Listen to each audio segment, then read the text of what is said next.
Hej, jeg vil godt prøve det der, jeg viste jer med stamp skraber.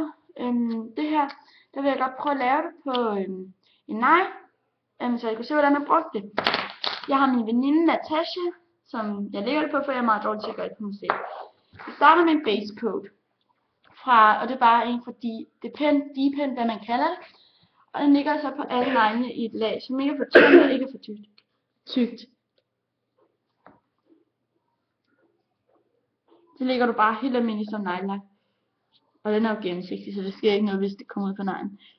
Så det kan man bare lige tage af.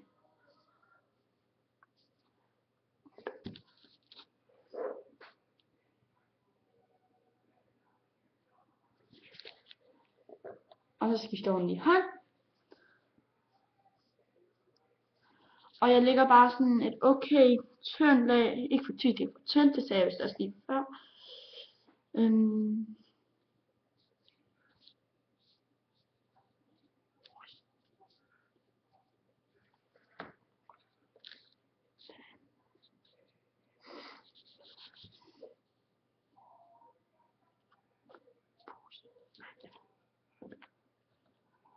Godt. Det var base coaten. Så skal jeg lige fortælle, hvad jeg bruger. Så har jeg den her pinke, meget pæne neglelak, og det er en nummer 46. Og den er fra Tiger, Tiger, hvad man kalder det, og den har lige fået tape på, fordi den gik i stykker. Ja. Den ligger så bare 1 til 2 gange, alt efter hvor stærk farven skal være, hvad man kalder det.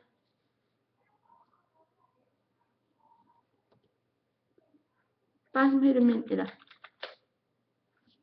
Det lægger du bare et lag til at starte med, kan man se, nej, man kan ikke se det.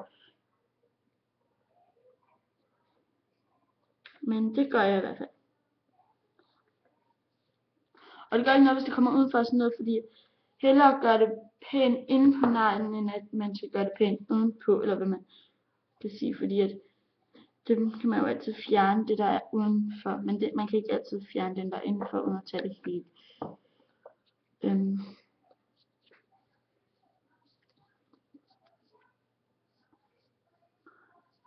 Sådan, så man har kun tommeltot.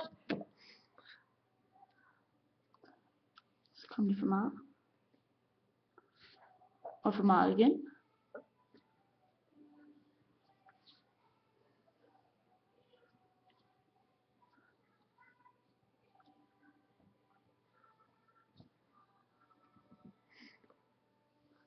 Og nu er der ikke kommet helt ud.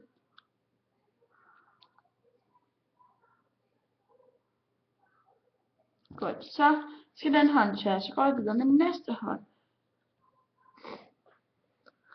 Og jeg har valgt at give den 2 gange, fordi at så får den det mere farve.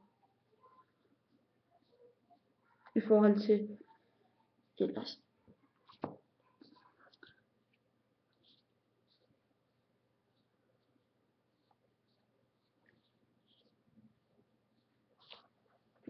Så er der kun 3 negle tilbage, før jeg begynder på næste hånd. Og næste hånd behøver ikke være helt 100% tør, før jeg laver før jeg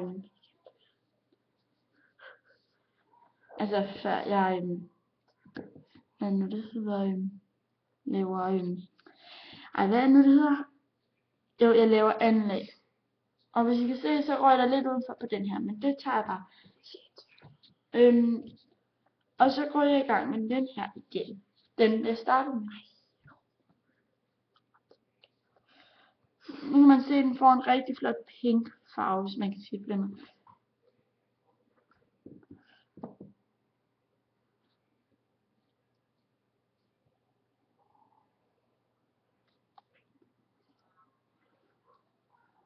Og man giver den højst 2 gange, fordi at hvis man giver for meget, så bliver det sådan, at det skaller af. Det er et neglelak, jeg køber i Tiger, det er sådan noget til 10 kroner, så det holder ikke specielt mange dage, men det tør faktisk okay hurtigt. Det er Natasha, der hoster.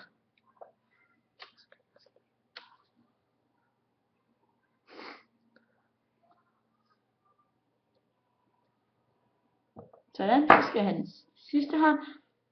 Og den her hånd, det bliver sådan sidste gang, eller hvad man skal kalde det.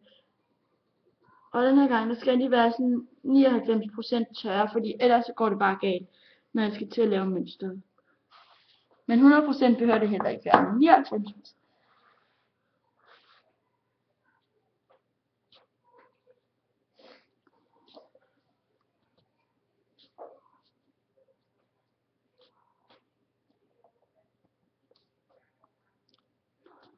Og som I kan se, så får jeg hurtigt lagt udenfor, og jeg ved ikke hvad. Men det tager jeg over til sidst, som jeg sagde, fordi man kan jo lige så godt gøre det pænt inde på neglen, i stedet for ud. Og hvis I lige vil se farven på, så ser den sådan der ud. Jeg ved ikke lige, hvor godt man kan se det, men sådan nogenlunde. Ja, Natasha hun så puster for den der tør. Godt. Jeg har lagt noget papir under for, man bedre kan se i stedet for det her bord, og det, ja, der var lidt snavs. Men så lægger jeg den der.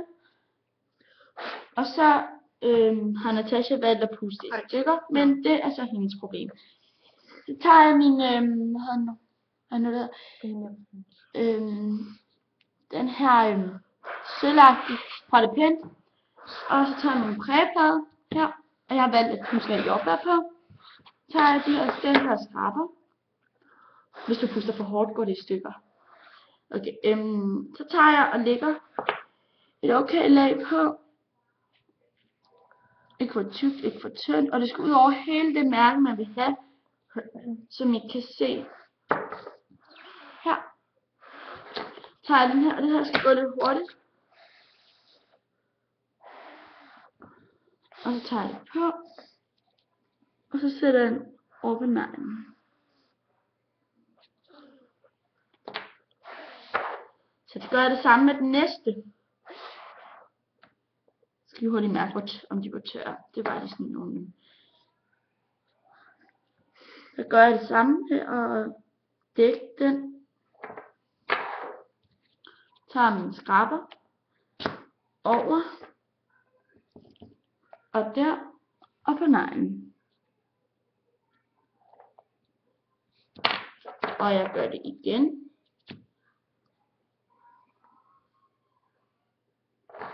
Skraber væk og op. Og så på neglen. Igen. Det kan godt være, at man ikke kan få det hele til at være på neglen. Men sådan er det jo så. Husk på, at det behøver ikke være bedst. Ja. Det behøver ikke være perfekt. Bare det sådan er, som man vil selv vil have det.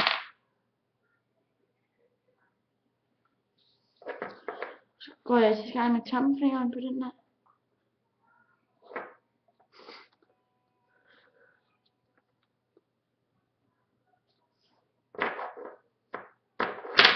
Prøv at se, den vælter. Og det er bare den der sølvhaløjse igen.